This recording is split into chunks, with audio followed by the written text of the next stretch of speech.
नमस्कार दोस्तों, स्वागत है आपका उस न्यूज़ हब में जहां हर सुबह आपको मिलती हैं आज 8 जुलाई 2025 की देश दुनिया की 10 सबसे ताज़ा, सटीक और भरोसेमंद खबरें, बिना किसी ड्रामा या टाइम वेस्ट के, सिर्फ पॉइंट टू पॉइंट जानकारी। अगर आप चाहते हैं कि आपकी सुबह हो ज्ञान और जागरूकता से भरपूर, तो अभी ये 3 काम कर लीजिए। वीडियो को लाइक कीजिए, इसे अपने दोस्तों, परिवार और व्हाट्सएप ग्रुप्स में शेयर कीजिए, और अगर आप पहली बार आए हैं तो सब्सक्राइब करके घंटी जरूर दबाइए। आए, और अब बारी है आपके दिमाग की परीक्षा की। जी के सवाल। भारत की स्वतंत्रता के बाद पहला आम चुनाव किस वर्ष हुआ था? विकल्प हैं 1947, 1950, 1951 या 1952। अपना जवाब नीचे कमेंट में लिखिए। सही जवाब वालों को मिलेगा डिजिटल सर्टिफिकेट और अगले वीडियो में special shout out.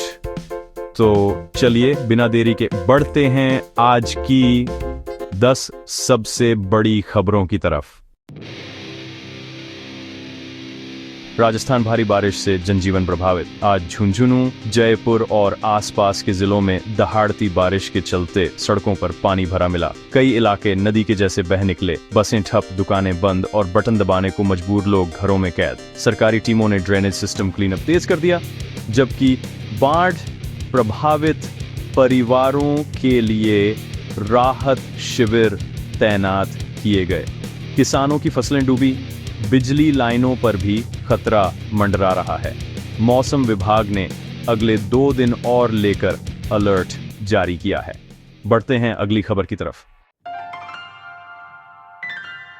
Sources UP.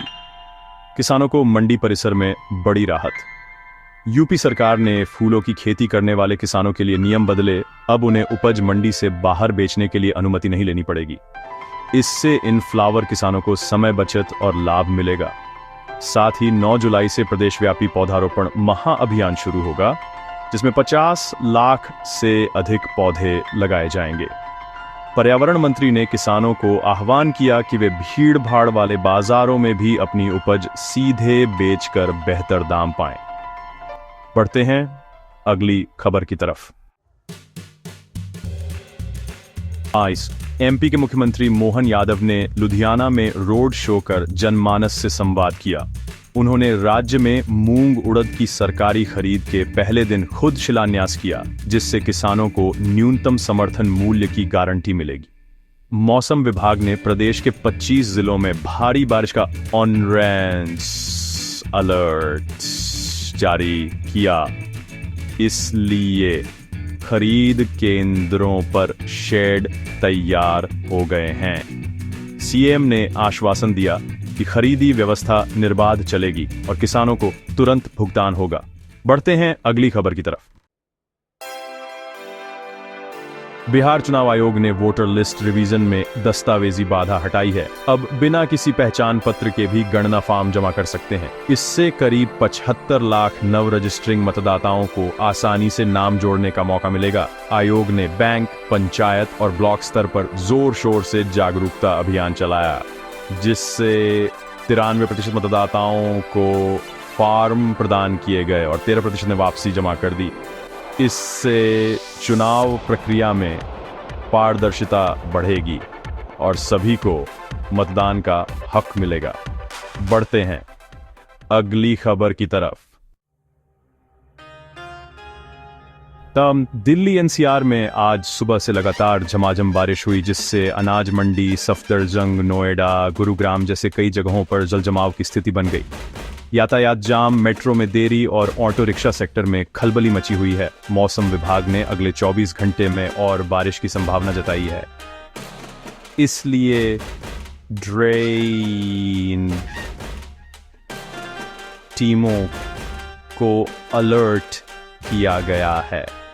नागरिकों से आग्रह है कि वे फ्लड जोन से दूर रहें और जरूरी होने पर ही बाहर निकलें। बढ़ते हैं अगली खबर की तरफ। प्रधानमंत्री नरेंद्र मोदी ब्राजील के रियो डी जनेरियो में जारी ब्रिक्स शिखर सम्मेलन में शामिल हुए। उन्होंने आतंकवाद, डिजिटल मुद्रास्फीति, वैश्विक शासन सुधारों पर जोर देने वाली अपनी बात रखी और सदस्य देशों को सतत विकास के नए मॉडल सुझाए। सम्मेलन में भारत ने वैक्सीनेशन साझेदारी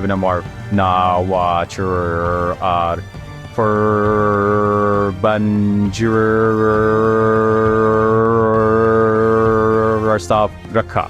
शाम को आयोजित बायलैटरल में मोदी ने ब्राजील, साउथ अफ्रीका से 3 नए समझौतों पर दस्तखत किए। बढ़ते हैं अगली खबर की तरफ। एक केंद्र सरकार ने पीएम किसान सम्मान निधि योजना में डिजिटल वेरिफिकेशन और त्वरित भुगतान सुविधा बढ़ाई है। अब लाभार्थियों को 3 दिन में राशि मिलेगी। आयुष्मान भारत के तहत 800 नए अस्पतालों को नेटवर्क में जोड़ा गया, जिससे स्वास्थ्य कवरेज बढ़ा। स्वास्थ्य विभाग ने कहा कि अगले तिमाही में ग्रामीण स्वास्थ्य केंद्रों को भी कवर में लाया जाएगा। नीति निर्माताओं ने मॉनिटरिंग ऐप लॉन्च कर पारदर्शिता सुनिश्चित की है। बढ़ते हैं अगली खबर की तरफ। बिहार में अब खुलेंगे 51 नए पॉलीक्लिनिक। बिहार सरकार पीपीपी मॉडल पर 19 जिलों में 51 पॉलीक्लिनिक खोलने जा रही है। इन क्लिनिकों में 24 घंटे आउट पेशेंट सेवाएं, लैब टेस्ट और छोटी सर्जरी की सुविधाएं मौजूद होंगी। राज्य स्वास्थ्य सचिव ने बताया कि ग्रामीण और शहरी में इनसे स्वास्थ्य तक पहुंच आसान होगी, खासकर महिलाओं और बुजुर्गों के लिए। निर्माण कार्य जुलाई से शुरू होकर 3 महीने में पूरा होगा। बढ़ते हैं अगली खबर की तरफ। अब बात करते हैं यूपी की, जहां एलटी ग्रेड शिक्षक भर्ती का रास्ता साफ हो गया है। यूपी सरकार ने एलटी ग्रेड शिक्षक और प्रवक्ता के 9017 पदों पर भर्ती प्रक्रिया शुरू करने की घोषणा की है। पात्रता टीचर एलिजिबिलिटी टेस्ट यानी सीटीटी पास और ग्रेजुएट मानदंड पर आधारित होगी। जुलाई के अंत तक ऑनलाइन आवेदन शुरू होंगे और सितंबर में लिखित परीक्षा आयोजित की जाएगी। शिक्षा मंत्री ने बताया कि नियुक्ति के बाद शिक्षकों को बोनस, स्वास्थ्य बीमा और पेंशन अधिकार भी मिलेंगे। बढ़ते हैं अगली खबर की तरफ। खेल की दुनिया से बड़ी खबर। एंडरसन तेंदुलकर ट्रॉफी 2025 के दूसरे टेस्ट में भारत ने इंग्लैंड को 336 रनों से हराकर सीरीज में 1-1 की बराबरी कर ली है। बल्लेबाजों ने शानदार पारियां खेलीं। रोहित शर्मा ने 128 और विल स्मिथ ने 87 रन बनाए। कल का दिन वाकई बेनामी रहा। गेंदबाजों में आकाशदीप ने 5 विकेट झटके। देश भर में इस जीत से जबरदस्त उत्साह है और अगले टेस्ट की तैयारियां भी जोरों पर हैं। यही थी आज की सभी खबरें। धन्यवाद। तो कैसी लगी हैं आपको ये सारी खबरें? नीचे कमेंट्स में जरूर बताइए। अगर वीडियो पसंद आया हो तो इसे लाइक कीजिए और अगर आपने अभी तक सब्सक्राइब नहीं किया है तो तुरंत सब्सक्राइब कर लीजिए। साथ ही घंटी दबाना मत भूलिएगा ताकि आपको हमारी हर नई वीडियो का नोटिफिकेशन सबसे पहले मिले। मैं फिर मिलूंगा ऐसी अच्छी और खास खबरों के साथ। तब तक के लिए जय श्री राम, जय हिंद, वंदे मातरम।